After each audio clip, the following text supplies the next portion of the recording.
All right, breaking news. Right after we finished recording and hung up with John and Chuck, the Woj bomb dropped. Grizzlies acquired Justin Holiday, so I guess I'll address it right up front. I like the trade for the Grizzlies. They're swinging for the fences, knowing they have no chance of making a home run and probably not making the playoffs. But Justin Holiday, he likes to shoot threes, and he's a decent defender. Kind of undersized, but 6'6" guy, switchy. He's fun. I appreciate the Grizzlies trading away two of their worst players and getting a better player. That's fine. They're sending second-round picks to Chicago, a team that doesn't seem to value second-round picks. It's not great. They're going all in for a team that has almost no chance to make the playoffs. But again, I appreciate it. Basketball's more than just making the playoffs and winning in the postseason. They're going to win in the regular season one more game now that they have Justin Holiday, so I'll have fun watching him. Anyway, breaking news. Justin Holiday acquired by the Memphis Grizzlies.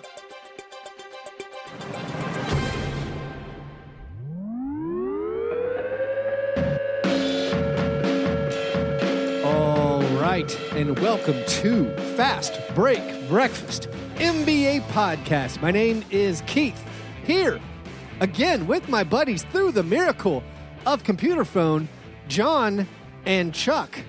Hey now. Chuck Aloha. calling from actual Vegas, John calling from Nash Vegas. We got a bone to pick with you, Chuck. What is this spending the night in Vegas BS? What do you mean? Well, point of order, you made it a point many times that you have a personal rule that you don't spend the night in Vegas. You cannot be in Vegas when the sun goes down, much like a from dusk till dawn scenario. But apparently you're just hanging out in Vegas all week. What's going on? I am with my beautiful significant other who has tamed me into a docile house cat. Big Red? I no longer... Yeah, she broke me like a stallion, a wild horse. Or you might say broke you like a whore. Chuck, have you been playing Red Dead Redemption 2? You broke a wild stallion? No, I didn't know that was part of the game. See, it's all synchronicity. Everything's connected, you guys. All the pieces fit. I just saw the Cirque du Soleil Beatles tribute "Love." Oh, nice.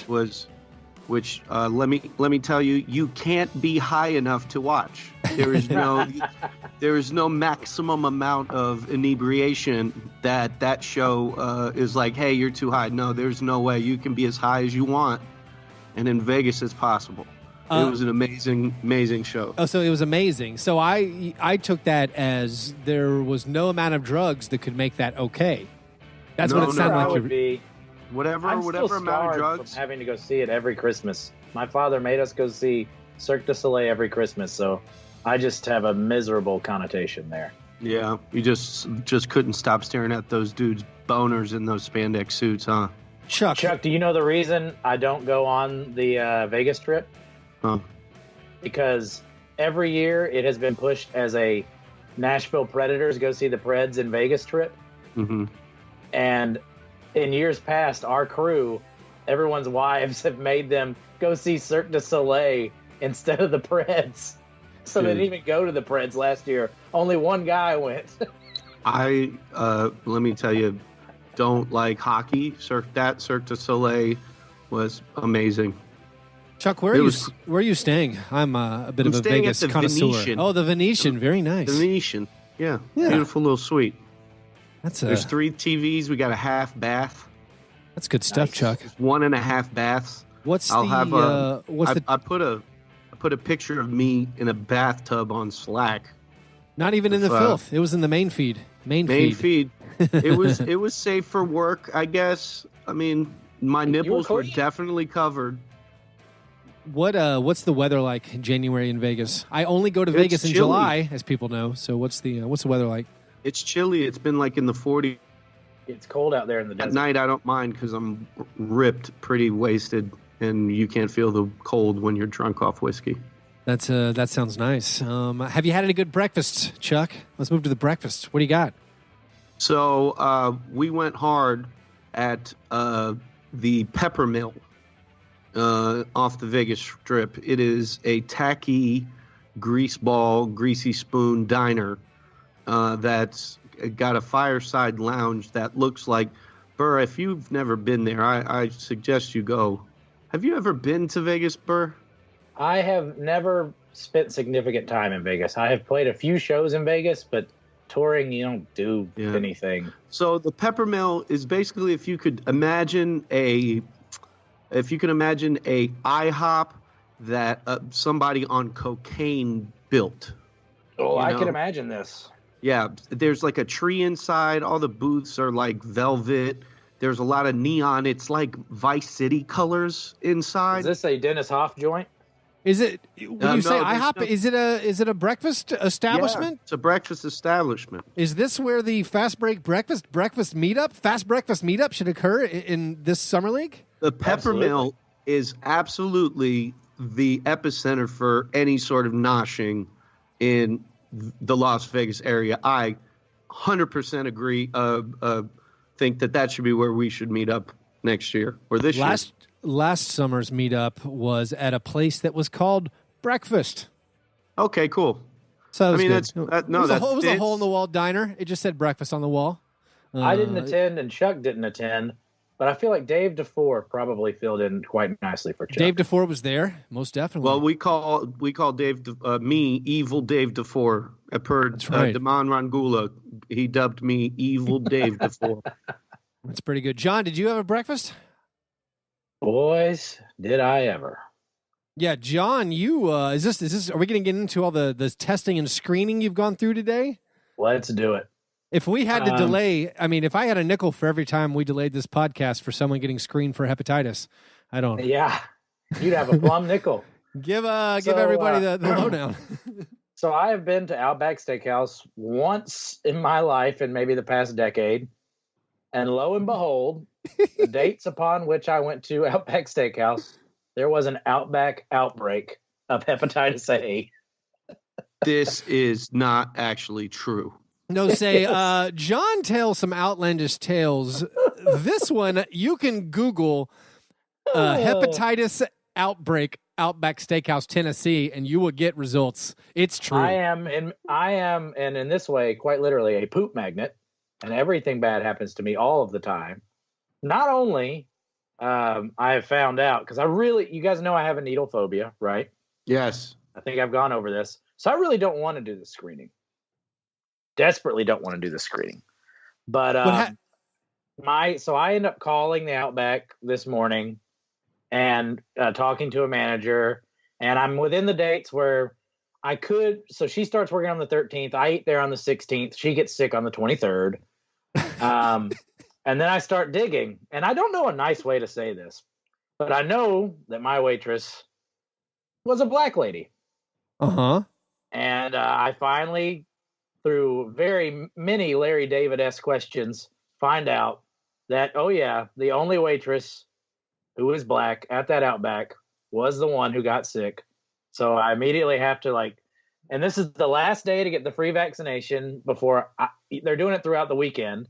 But I'm leaving tomorrow. So I've been to the VD clinic 3 times today trying to get my hepatitis A screening and vaccination. Are you going after my record, Burr? No kidding, right? My apology today was going to be to Keith for making all those Chipotle jokes and then getting poisoned by an Outback, the Outback outbreak of 2019. And for making you're a part of history, man. That's making fun of. And I always give Chuck a hard time about having to go to the VD clinic all the time. Well, 2 birds, 1 stone, fellas. I've had and boy, seeing the combination of Outback Steakhouse denizens and the other people who are in there for hepatitis A screenings, that's an interesting breakfast nook right there, boys. It's not a Venn diagram. It's just a big old circle. That's an immovable force and an unstoppable object. John, I was actually going to make fun of you based on that. Chipotle never gave me hepatitis, but I'm looking at these symptoms here: fatigue, nausea, abdominal discomfort, clay-colored bowel movements. Man, that's my life. I got all that. Clay. Yeah, well, it doesn't. I mean, 4-color bowel movements. Clay-colored bowel. I don't know. Dark urine. This is me. That sounds like a Monday morning. Joint pain and intense itching? I got that. Yeah, it's just under my nuts all day. My breakfast less exciting than both of you guys.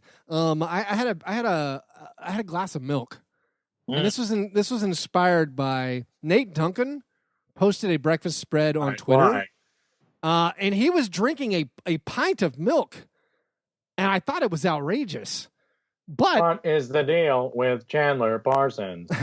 Milk is pretty great, but I was thinking, is it ever okay? I drank about 8 ounces of milk. Is 16 ounces of milk for breakfast, is that an okay thing to do, to consume? This will go on with my have you seen that unhealthy human, but I do not drink milk and will not drink milk. Have you seen what that human being looks like, though? I have, yeah. He's a giant sloth. Gigantic, ripped dude who's probably using every bit of fat that it requires. A person like me who's consuming in and around a gallon of fried fat in my veins every week. I probably shouldn't be doing that much milk, but a guy that runs probably a 5K on the weekend for fun. He gets in a run, and when he gets in a run, he's getting in like a 90-minute run. Yeah, that dude would beat the dog breaks off me. He is. I don't think, humongous. Chuck. I think you have this wrong. Nate Duncan is tall, but he doesn't strike you as unbelievably athletic or ripped. He's just he's a big dude. He's like a healthy dude. He looks like a giant milk drinking big dude. That's it. I think you could beat him up, Chuck. He's big and muscular, and he's swinging a dork. Bruh, I saw his Instagram. I saw him with his shirt off. He's got no body fat. That dude would beat our ass. To every one of us, to a man, just the length, and he would probably just run around us and beat the crap out of us. He has what I named my publishing company after. He has nerd dick. So those were our breakfasts. After our breakfast, Keith, have you ever sat with him during a game? Have you ever sat with him during a game and let him analyze shots with you? No, I've never. He's never let me come over and watch game tape either. Like he threw out to Eddie Johnson, a former Sun. I saw that exchange on Twitter. It's like apparently months old. But you can tell. This is amazing. No, like Eddie Johnson criticized something he said, and Nate Duncan came back to an NBA player or former NBA player and said, I'm happy to have you watch game film with me anytime you like, so you know that know what I'm talking about. Which I was like, that's kind of bold, Nate. It's kind of nerd, penis, and balls. Yeah. Let's move to our breakfast in bed apologies. After our breakfast, we move to the breakfast in bed apologies. This is our chance to make right what we might have gotten wrong on any previous episode. Does anyone have anything they need to apologize for? I want to apologize to the lady who cleaned my hotel room today. You may have thought that there was some sort of mold or something growing somewhere. I just smoked the biggest joint I'd ever smoked in my life right before she came in the room. And she probably thought that there was a problem with the air conditioning or something. I think if her job is cleaning Vegas hotel rooms, she's come across that before. You think? Don't worry about it. I mean, you could tip her. I think a tip would be appropriate. Yeah, but, Vegas is just a weed smell. I bet she's seen some like Silent Hill, Blade Runner bathtub stuff, man. Like android snakes and Rutger Hauer's in there, and don't worry about it, Chuck. And they've got weed everything here. They got weed Nicoderm patches. They got weed sex oil. They got weed everything. Sex oil. Slow down there. You use it on the women. Apparently, men don't feel anything, but it heightens sensitivity for the lady parts. So I'm on the hunt. I've been to 3 weed stores trying to find it. Can't find the stuff. What do you say to the vendor? I was like, hey, do y'all got any sex oil? And that cannabis coochie oil? Oh, God. I like how you're like, they have weed everything. It's like, yes, Chuck, you will buy it. Yeah, I have. I bought weed inhalers like for asthmatics. That's insane. I bought it all. Any kind of like drops, tinctures, oils, anything. It's insane. How much money have you spent on weed in the past year? I'm holding up a bottle of cannabis infused bubble bath. So you're the consumer. We make jokes about how in East Nashville, you just take a bar of soap and then you put it in a new package. You hand wrap it in some paper and you're like artisanal soap. All they're doing to you is like, here's bath oil. Wrap that in a package that says cannabis bath oil. This guy will buy it. Hey, Keith, take your puritanical ways and shove them up your butt. This is the new wave. Everybody's. Keith, it comes from the earth. It comes from the earth. It's natural. How many different kinds of alcohol exist? Why can't we, how many alcohol themed products have I bought? No, I'm saying, but there's whole industries that exist around alcohol as a product and as a drug. Why can't we have a whole nother industry? Keith, you're ruining the American dream with your Jeff Sessions-esque puritanical ways. I'm just saying. I just don't want to see you getting taken advantage of just when they slap cannabis oil on a product. You're paying that premium, Chuck. It gets you high. Here's the hint. It gets you really f***ed up. Cannabis themed. Let's see where you draw the line. Cannabis. If they create a light bulb that will make you stoned, anytime you turn on the lights in your home, anytime. Will you buy this?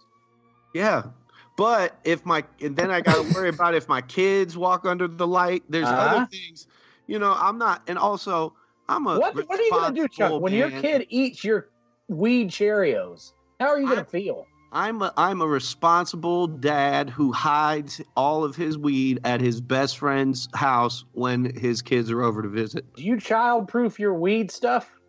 Everything is out of my house when my kids are there, I promise you. Any lawyers that may be listening on behalf of my ex-wife. When I was at the VD clinic, I had to use I had a moment where I wasn't going to make it back to podcast, and I wasn't going to they basically, I could tell they were going to ask everybody to come back tomorrow. So I had to do something terrible, and I thought to myself, what would Keith do? And what I did, Keith, is I said, I have to go pick up my son. And I said it to like the 14 people in front of me in line. Every single one of them acquiesced. I've actually never done that. I mean, you need to start doing it. I mean, I have demanded, customer service satisfaction many times, but I've yet to use my kids. John, what's your apology? The son thing, it's a trump card. Yeah, as I got to go do blank for my kid, you just make a thing up. No one will ever question it. Oh, we know. Yeah. You guys can't. I dare you. I dare you to check it if I have to go do something for my kid. 99% of the time, it's true. But I'm going to play that card once in a while. You got to have that out. Everybody's got to have that out. I'm going to have a child just to do this. So I'm going to apologize. We tried to do our first video podcast, and I screwed up the audio. But we're going to start doing some live YouTubing, some video podcasting. We have the technology. I can't believe it. I'm going to start I'm going to start a Fast Break Breakfast Pornhub live channel where the first ever episode we did. The audio is terrible, but you do get to see Chuck's sex swing. Yeah, I have one. I wish that there was some swinging in my sex life, but alas, there's not. Keith and I hold it down in the over here in puritanical land for you, Chuck. I love your heteronormative ways. We put the missionary in missionary position, baby. I love it. My apology was I released an episode talking about the Grizzlies just on Wednesday. I was talking about the Memphis Hustle. I meant to say South Haven. I said Whitehaven. South Haven is where the Grizzlies, the G League team, the Hustle plays. And then I was thinking, I think there's a Whitehaven. I feel like I've heard that. I Googled it. Whitehaven is actually the suburb of Memphis where Graceland is. And so that is right, but I misspoke. Right. Also, how incredibly racist is it that there's a place called Whitehaven? Yeah. Man, that's where Elvis lives. That's just truth in advertising. Yeah, that's not great. I mean, there were definitely subdivisions built by people who were trying to lure folks in. So I wouldn't doubt if that was directly related to that. I think you spelled it out, Chuck. Yeah, that's a beautiful, beautiful thing. Those were our breakfast in bed apologies. Before we get to our steak and eggs, we have a few listener-submitted questions. The croissant? Questionnaire. Any questions? Yes. Are you going to finish that croissant? Knock yourself out. That croissant. Finish that croissant. At Young Hueva asks, would Karl Anthony Towns be performing better or worse with Jokic supporting cast? Likewise, would Jokic be performing as well as he is now with Towns' cast? So if you That's a good question. swapped Jokic and Towns, would the success be similar? I like the Nuggets roster more, but I don't see an issue with Jokic playing with the Timberwolves that he would be surrounded by, really. Except for maybe Derrick Rose presents a problem, but maybe not. I mean, Will Barton and Jamal need the ball in their hands a lot. Certainly can't shoot. Rose can't shoot like anyone on the Nuggets, except for this year, magically. If Jokic was on the Timberwolves, would they be 4 games under 500? Sure, maybe. Like I mean, Karl Anthony Towns has had historic statistics the last 5 games. Like he's throwing up all these 30-point, 20-rebound games and getting a bunch of assists.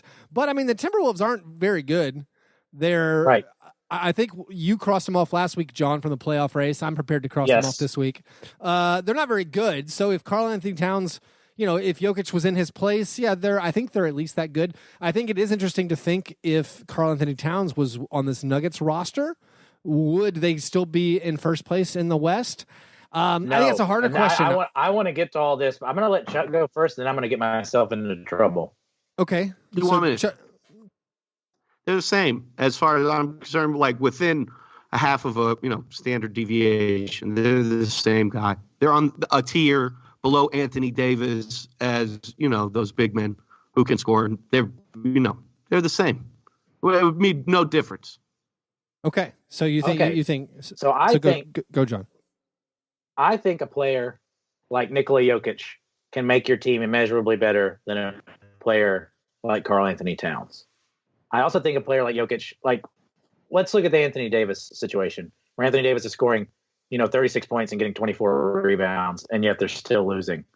I think a guy who creates an atmosphere on his team where everybody benefits is a lot more beneficial to a team than a player like Karl Anthony Towns or Anthony Davis, who, while great players in their own right, they're kind of great players in their own sphere and don't necessarily make the players around them better. So therefore, I think the Timberwolves would be better with Nikola Jokic. Yeah, I think I agree with you. That's my stance on that type of player. Because Nikola Jokic is... What's that? They'd be better, but where are they going to swap places in the standings? I think they'd be but closer I bet to they'd be in 500. Yeah. But I mean, the Timberwolves roster is still kind of garbage. Right. The pieces don't fit. Jokic affects a team more like a guard affects a team. And I'm not really besmirching Davis and Big Cat as much as I'm just saying Jokic, it's more like adding a James Harden type player or a great guard to your team than it is adding a big. So I think Jokic is unique in that way. Whereas I don't think, Cat is unique. I think he's a great big man, but I think you need great guard type play. You need guys you need enablers on your team, guys who enable the whole offense to work. And I think that's what Jokic is. So I do think he would improve the Wolves more than Cat would come. I don't think the Nuggets that we know, I don't think they would be the Nuggets that we know with Big Cat on the team, and I don't think they'd be as good. Completely agree. Okay, next question. And I'm going to add to this question because the question is not very good, but I think it could be good. Mike Frederick asks, when will State Farm get some likable NBA players in its commercials? Okay, we can't answer that question, but I'll add a follow-up to it.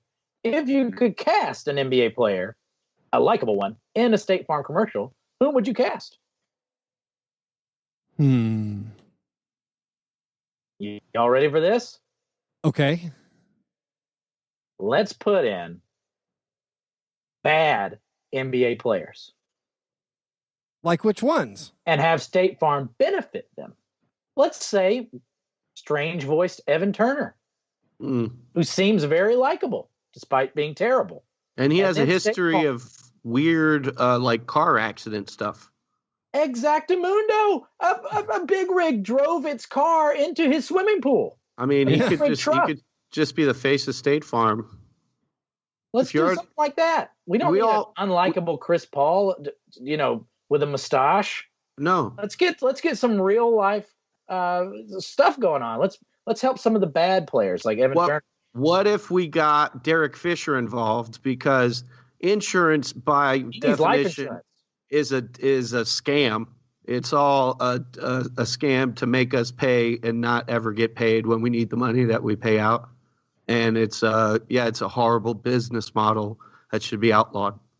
Well, it's actually terrible. Insurance was started with actual altruistic intentions to protect people from catastrophe.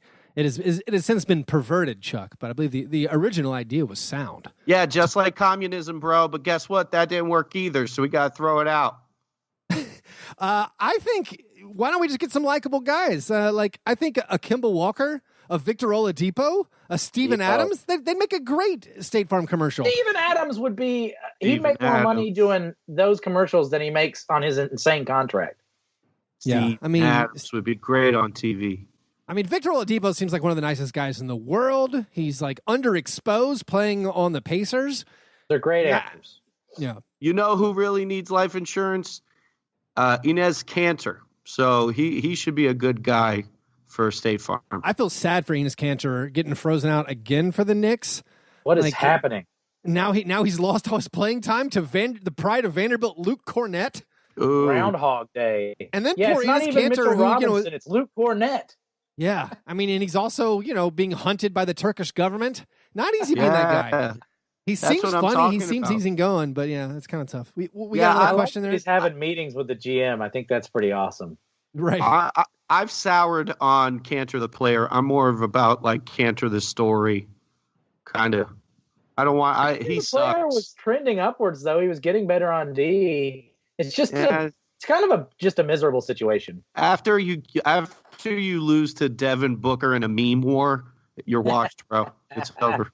John, you got one more question? Joe Yoder asks, NBA beef is my favorite thing.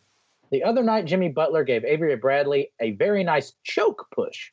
If you were in the NBA and got into an on-court beef, what would be the move you'd pull before the fight got broken up? And the fight will get broken up. Oh, what would the... It's got to be swift because, they break up fights faster in the NBA than any fast break ever run. Let me see that Goldberg spear. Oh, you would just go full. You're getting suspended for a lot of games. Yeah, just like let me see somebody like form tackle an opponent with a head of steam. Hassan Whiteside went for that and got front face locked by Alex Lynn. Oh God, that's a sad. That would be amazing if somebody got laid out like with. Hey, if you did Charles it to Barkley Nemanja, on Shaq. Well, like Nemanja Bjelica, who was it that he headlocked and just emasculated him? Someone was trying to punch him and he just like held him down like a child. Oh no, I can't remember who that was. That was a best of the week for us one time. It really was. Nemanja, he neutralized that dude.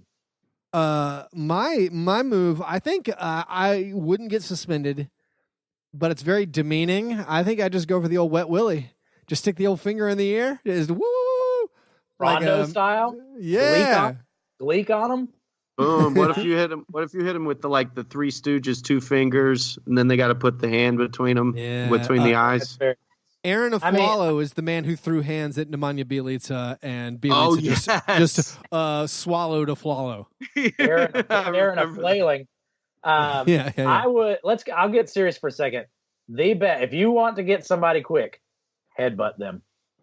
You guys are talking about like actually getting suspended for a lot of games. That's not your move. If you know you're gonna get separated from someone who's bigger than you and would beat you up, okay, fine, headbutt. But like, no, you hit somebody bigger than you. You got to hit their airway, or you don't got a chance. You're going choke push then. You guys are going too big. NBA fights are not this. I'm trying to collapse the esophagus pre real fisticuffs because Chuck's going for a kill stroke. By the way, if you can't breathe, you can't fight.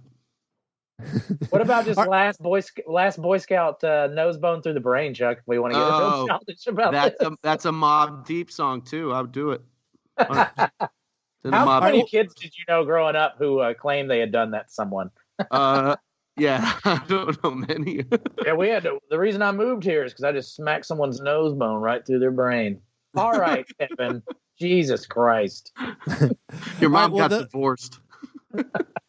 Well, those were our the Croissant questionnaire. Listener submitted questions from our Patreon supporters. If you want to submit your own questions, you got to go to patreon.com/fastbreakbreakfast. You can sign up for just $1 a month and submit questions. You can also step up to $3 a month. Join that Slack chat where we talk about basketball and whatever else around the clock. That's also where you get in with the pick'em, as John has been doing terribly. Chuck was the best of all three hosts at the pick'em last month, which is mainly embarrassing to John. Chuck and I don't try that hard, and also it's because we know we're not very good at it. So why waste the energy? So I had a method, and then that method kind of picked up steam, and then I started my own thing. I took last month seriously, and then missed the final day of the month's picks because I forgot to hit send. Oh, too bad. It was a bad day. But you still beat me and Keith. Yeah.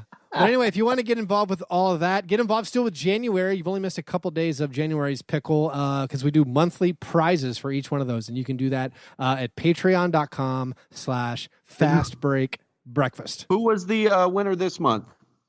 Oh, we got to shout him out. Was it Bobby? Bobby Bo. How do you say it? Is that right, John? Boerge. Yeah, Bobby Boerge. We don't know how to say it. Boerj. I have a feeling that's not his real name, but that's what he's gone with. That's awesome. So but congrats on being the December winner, Bobby B. We'll go with. You got a prize headed your way as long as we have your address. But he's real active in Slack, so I'm sure we'll be able to get involved with him. Anyway, so if you want to join all that, patreon.com/fastbreakbreakfast.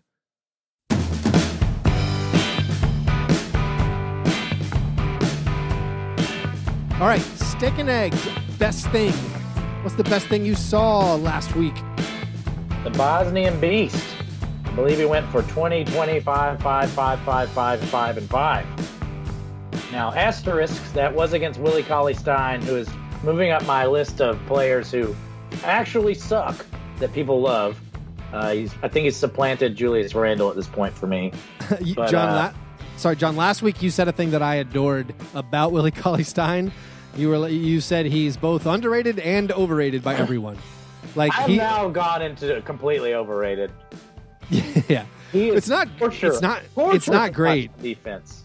Yeah, but he's the leader of the Buckaroo Banzai movement over there. He's got the aesthetic of the squad down, and everybody follows that. So his importance to the team is immeasurable. He does look like he pilots a spaceship in one of the Matrix movies. But that aside, he knows the code to Zion. Yes, he's Tank or whatever. So but, I mean, it's complete dominance. And I don't know if we've seen a stat line like that since the days of like Wilt to Stilt. You know. Well, so here's a wait. What's that song? Dinklage, Peter Dinklage, Peter Dinklage, Peter Dinklage, Peter Dinklage, Peter Dinklage. Game of Scones. Yusuf Nurkic. He had 24 points, 23 boards, 7 assists, 5 steals, 5 blocks. Who are the other NBA players in the Basketball Reference database to have at least 20 rebounds, 5 steals, 5 blocks, and 5 assists? I get to say, Chuck, you want to go? Because I already said it. That's a strike for John. Oh no! Hey, there you go, Chuck. buddy. What are we talking about again? What were those numbers again? 20 rebounds, 5 steals, 5 blocks, 5 assists. Hakeem Olajuwon. No, it's a strike. Well, what? Good grief. Didn't Anthony Davis do this in November? That's a strike. No. Let me get David the Admiral Robinson. Oh no, incorrect. This is not 2 strikes this apiece. Can't be real. Kareem is no good. John is struck out. Chuck, one chance to save it. Is the answer no one has ever done this? How many people have done it? It's a trick. It's never happened. Oh, okay. John sniffed it out, sort of. I don't like what out. you just did, Keith. That's not fun. I honestly thought about texting. I honestly thought about texting Chuck to spoil it, to be like, it's never happened, and let him get the win. But yeah, too much coordination. I didn't want to go a quiz show. I want our listeners to trust the Game of Scones and its authenticity. I wanted to do that in the second season, just have John write all of them and then make me look like a genius and you look very dumb. But he wouldn't go along with it. He cherishes the sanctity of the scone. Yeah, so anyway, Nurkic did that line that no one has ever done before. What's crazy too, that Blazers-Kings game, it was still a miracle collapse by the Kings, even with Yusuf Nurkic doing this line that no one has ever seen before. And a lot of that was Willie Cauley-Stein, who's going to be a free agent. And I assume his agent. You are prefacing my worst of the week, my friend. Oh, okay. Well, then I will skip to that. Chuck, what's your best thing? My best thing is how the Miami Heat are sitting comfortably at 500 as we record today. Can't you sit comfortably at 500? We could sit just comfortably there, 6th in the East. It's their mediocrity has finally come to a head, and they now are probably going to be a 6th or 7th seed in the East, and I'm happy. Everyone's excited about Justice Winslow's point guard play, and everybody bugging out about Bam in his perfect game where he didn't miss a shot and had 18 points against the Cavs. Very Thomas Bryant of him, wasn't it? He looks incredible. Those pink jerseys get on my level. Greatest jerseys of all time. They really are spectacular. I mean, we're going to look back at those jerseys years from now and just like be in awe of them. So, John, you made that Thomas Bryant aside. I've hitched my entire fantasy team to the Wizards. I'm all in on Jeff Green, Thomas Satoransky, and Thomas Bryant. I don't know if it's good. I also have Thomas Bryant and Satoransky. But oh my goodness, they keep putting up so many stats. Chuck, your Miami Heat have completely turned it around since kind of the nadir of their season when they were on that road trip. They started winning some games. They beat our Grizzlies, part of the Grizzlies' horrible home record. Over the last 15 games, the Heat are actually 6th in net rating. They're 10-5 over their last 15. And actually, I was looking at some of these other guys over the last 15 games, and that actually reminds me of a song. Dinklage, Peter Dinklage, Peter Dinklage, Peter Dinklage, Peter Dinklage, Lena Headley. All right, Game of Scones. Just looking at the last 15 games in the NBA, which teams have been doing well? Just who has the best net rating in the last 15 games in the NBA? So the Game of Scones is name the 10 teams with the best net rating, and you get points assigned how high they are in this net rating. Does that make sense? So if you pick the team with the best net rating, okay, you get the most points. You get 10 points for that. So we'll go on down.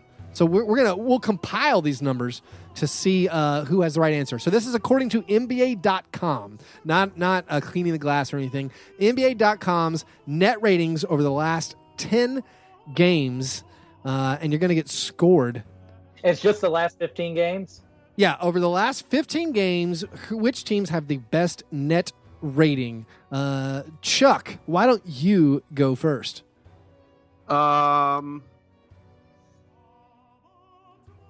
Weren't the Spurs blowing everyone out by 30? That is correct. The Spurs have the second best net rating. That is 9 points for Chuck. Whoa. Ooh. Then give me Bucks. The Milwaukee Bucks have the 5th best rating. That is 6 points for John. You know who has been balling is my Miami Heat. The Miami Heat have the 6th best net rating, and like I said in the introduction, and I'll allow it. That's 5 points for Chuck. Wait, should I pick another one? No. Okay. You went with the Heat. That's cheating. Give me some Raptor news, Keith. Give me some Raptor news. The Toronto Raptors, that is a strike. They only have the 14th best net rating, only 8-7 over their last 15 games, as Kyle Lowry is out with a chronic something, hurt back or whatnot. That is a strike for John. No points awarded. All right. Doctor said I need a backiotomy. I have so many Indiana Pacers on my fantasy team, and they have been on fire. So the Pacers. The Pacers have the best net rating over the last 15 games. They're also the best record in the NBA over the last 15. That is 10 big points for Chuck. Blazers. The Portland Trail Blazers, that is a strike. God. They are 9-6 over the last 15, but only a 0.1 differential at 16th best. 2 strikes for John. No strikes for Chuck, who also has a massive 24-6 lead. What kind of scoring is this? This is like cricket. Chuck, I've already explained it, but you're on cannabis oil. The Rockets have been good. The Rockets have been good. The 8th best net rating. That is 3 points for Chuck. Celtics. The Boston Celtics are the 3rd best team in net rating over the last 15 games. 8 points for John, back on the board. The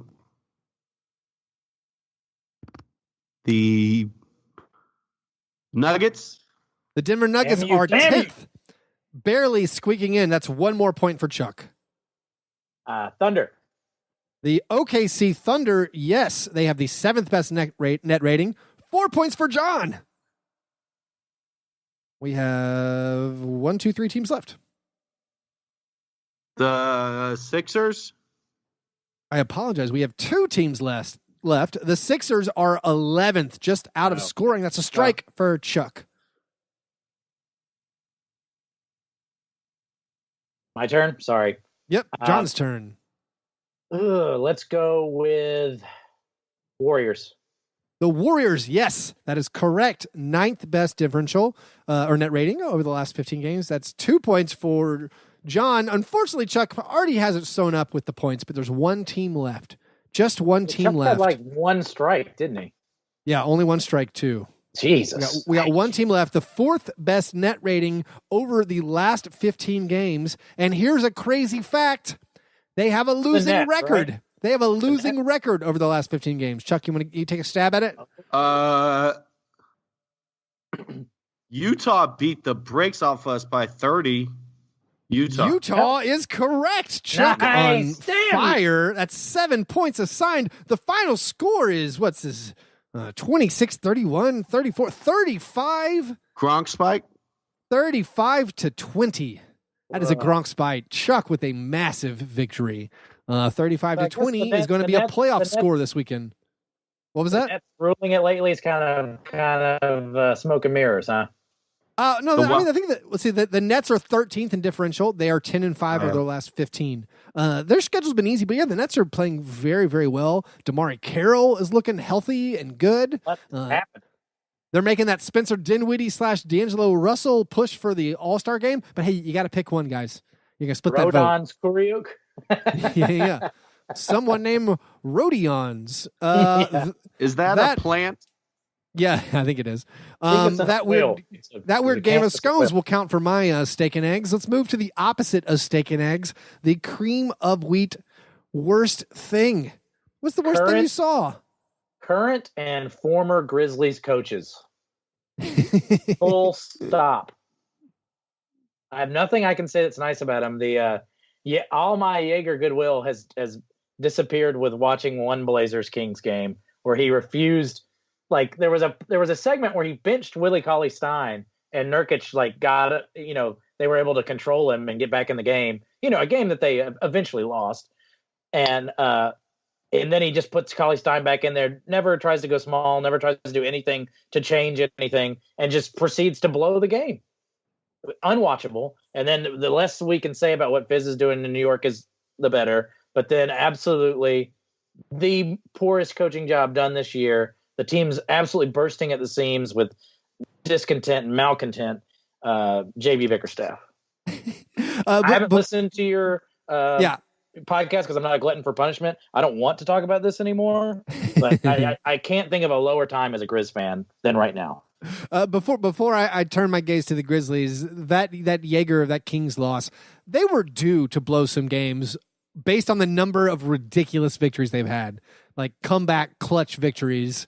I feel like that was just the balancing. Like Harry Giles, play Harry Giles instead of Cauley Stein. Do something. I think he was maybe he was from the Jim Boylan School of Coaching. He was teaching him a lesson. It's like you're gonna have you peed in your bed, you sleep in it. If that Willie Cauley Stein blows, then yes. So the JB Bickerstaff thing is hilarious. After the loss to the Pistons, there was even a fight where Sham Charania got his text from Chandler Parsons, who is the mole inside the Grizzlies, letting him know there was a fight in the locker room between Garrett Temple and Omri Caspi. These guys both those guys happen to play Chandler Parsons' position, and hasn't Chandler Parsons happened to have been forcefully benched and for the foreseeable future? I think that sounds a little conspiratorial there. I am inclined to agree with you. Chandler Parsons, who's clamoring to get back in the game, he sees some people ahead of him in the pecking order, so he starts to stir the pot, kind of shed the team's news. Chris Wallace, the GM of the Grizzlies, said that the little fracas, apparently there were swings. Anthony Sane from the Outsiders podcast, his sources were there actually were two at least legitimate attempts at punches, neither one connected. Very funny. Chris Harrington from the Daily Memphian had a team source text him that no one was mayoed, as in OJ Mayo got beat up by Tony Allen. So that was an actual team source letting Chris Harrington know that no one on the team got mayoed in the fight. But I mean, it's kind of a mess.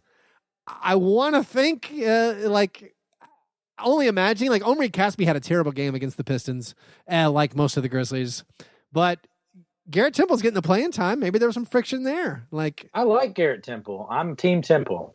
Do not sully the Temple. Yeah, thou shalt not sully the Temple. Caspi tried to.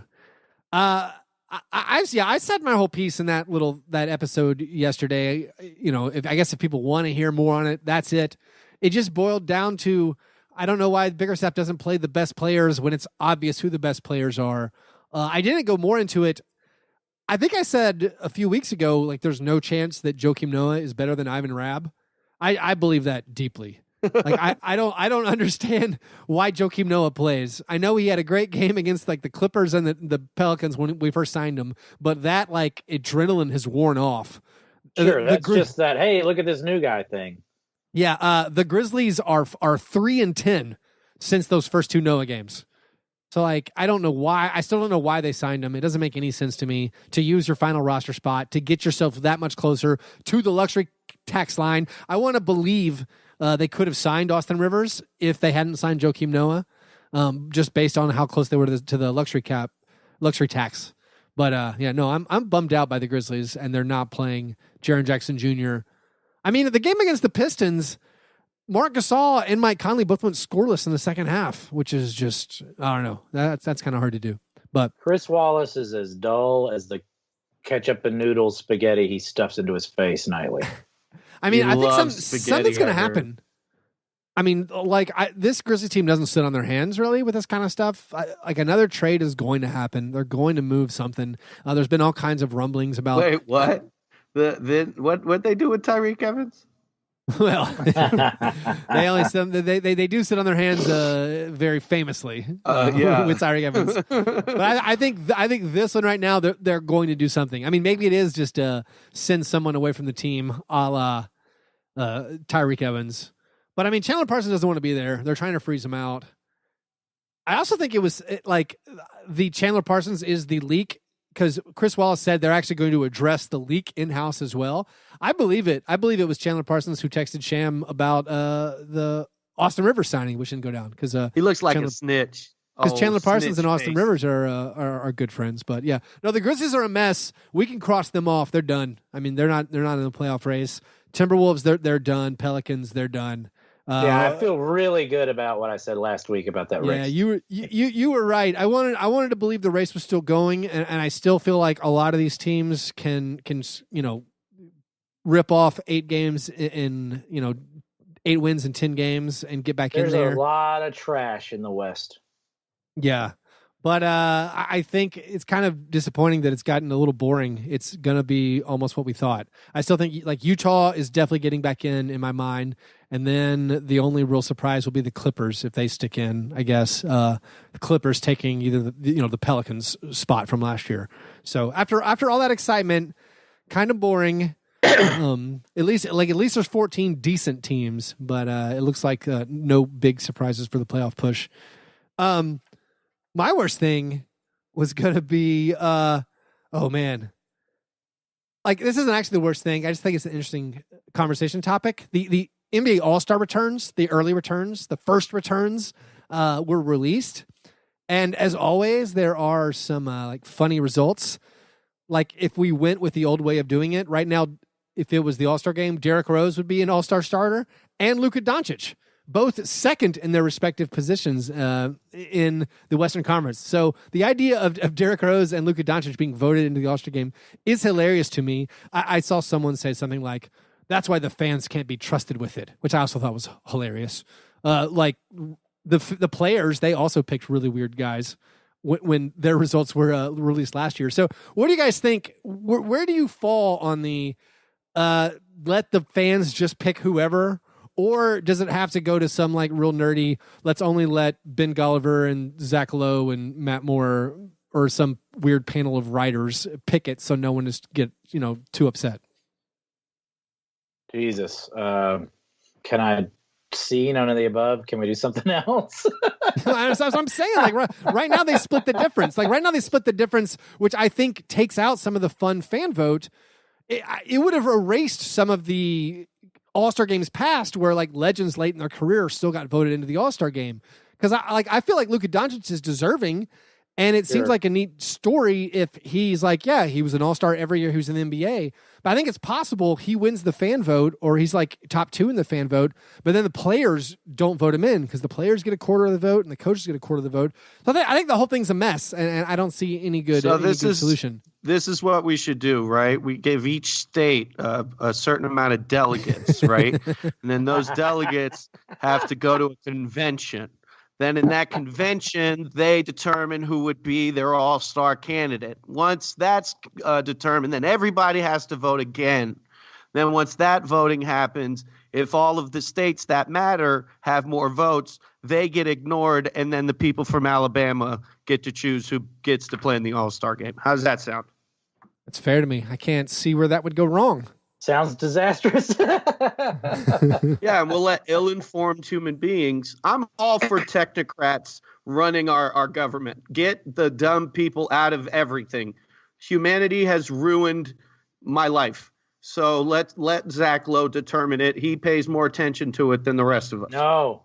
Yes. I probably, if you're going to force me to pick, I'll probably swing the other way. I'm really tired of writers forcing their narratives into things. If you go look at The Ringer right now, there's probably 2 or 3 articles on the front page about how Russell Westbrook sucks when Russell Westbrook and the Thunder are playing the best basketball as a team they've played in many, many years. I don't want anything to do with writers putting their BS over on me. If you're going to force me, I'll do fan vote. What if the writers that do choose the All-Star game have to perform sort of a Hunger Games like battle to the death?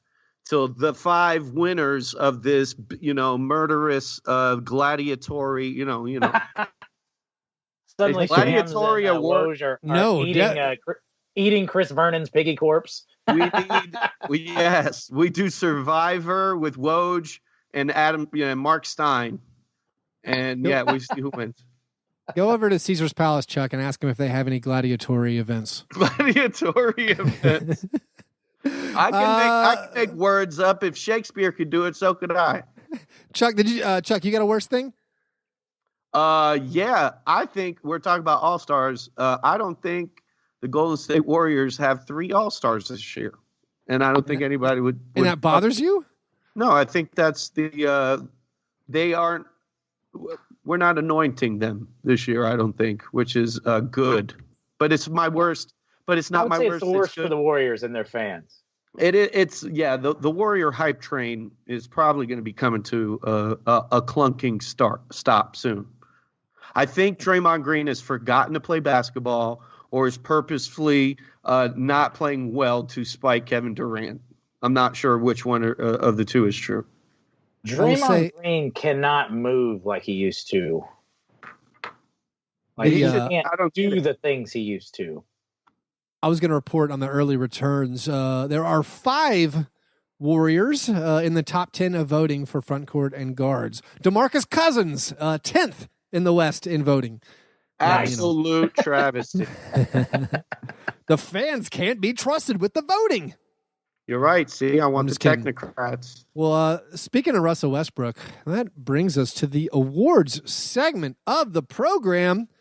The International Stackhouse of Pancakes Award, given each week to the worst performance in a box score. We have a couple of honorable mentions. Mike Conley, 0 for 8, no points. Womp womp. Also, Jonathan probably catalyzed a fist fight after the game somehow. Also, Jonathan Simmons, 1 for 11, and Russell Westbrook, 4 for 22. That is very, very bad. Surprisingly not a nominee, but we have 3 nominees as they occurred chronologically through the week. Zach LaVine, in a loss to the Raptors, was 3 for 17, 13 points, 3 rebounds, 2 assists, a turnover, and he fouled out.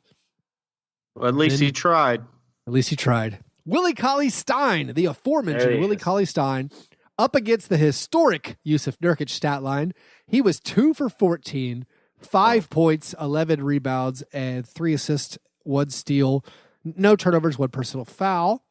And then Russell Westbrook, in a win against the Lakers, 3 for 20, 14 points, so close. But he got his triple-double, 14 points, 16 rebounds, 10 assists, 2 steals, 2 blocks, 4 turnovers, 4 personal fouls. Actually, I was just thinking about that.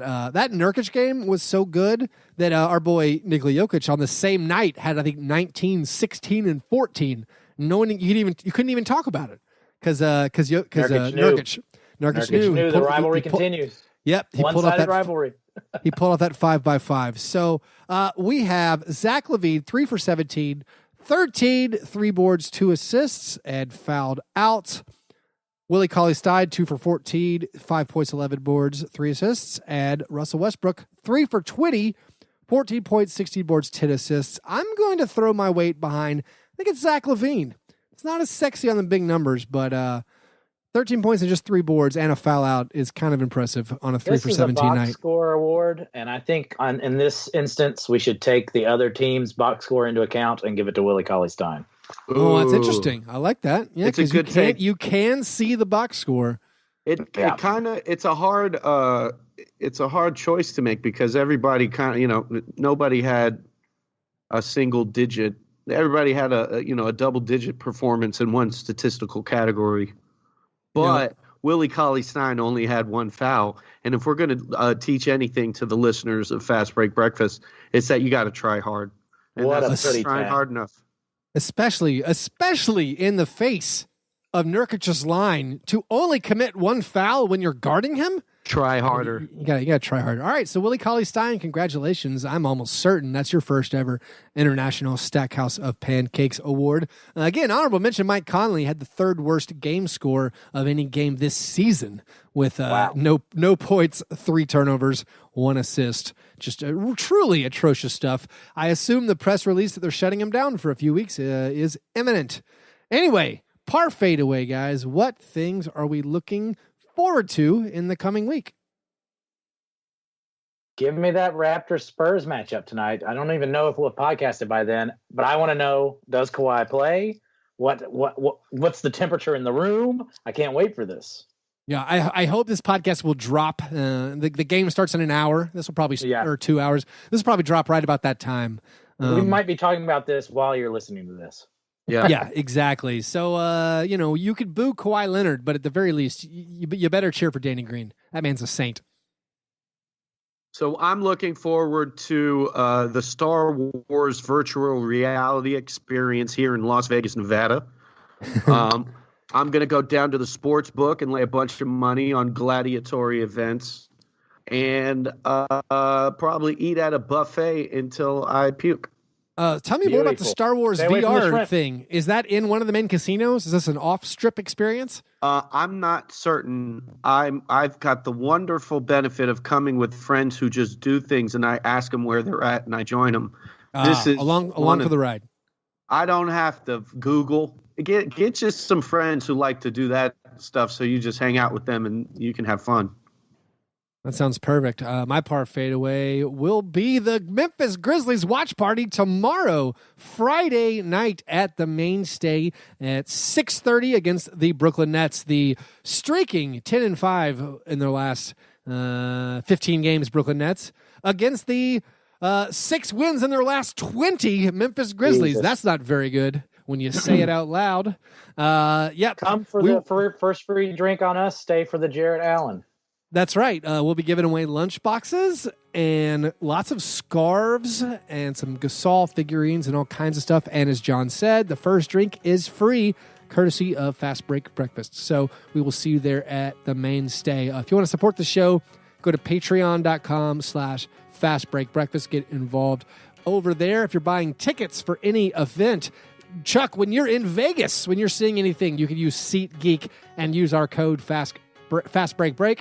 And you get $20 off that purchase. So if you're doing comedy, magic, Cirque du Soleil, NBA, hockey, whatever, SeatGeek.com, use our code FASTBREAKBREAK. All right, you can follow us on Facebook, Instagram, and Twitter.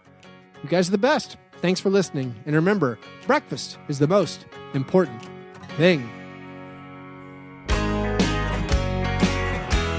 Yeah, never apologize for being G&G. Fast break, man. You understand? SeatGeek saves you time and saves you money. Two of the more important commodities in our lives these days. They aggregate ticket selling sites together, so you don't have to go to 8 sites and then, I'm going to look at the 9th one now because I'm not quite sure. I was totally that way, of course. And then they also rank every ticket based on value. So you look at the section you want to sit in, find that big green dot, the darker green, the better. You'll start to experience just endorphins when you see that green dot and know that you're getting an awesome deal on the ticket. I used SeatGeek to go to a Bucks Wizards game, got awesome seats there for my fiance and me. So the way to get started with them, download the SeatGeek app and enter that familiar promo code FASTBREAKBREAK. by using that code to get $20 off your first SeatGeek purchase. That's promo code FASTBREAKBREAK. for $20 off your first SeatGeek purchase. Let them know that you came from us. FASTBREAKBREAK. John is an asshole. FASTBREAKBREAK.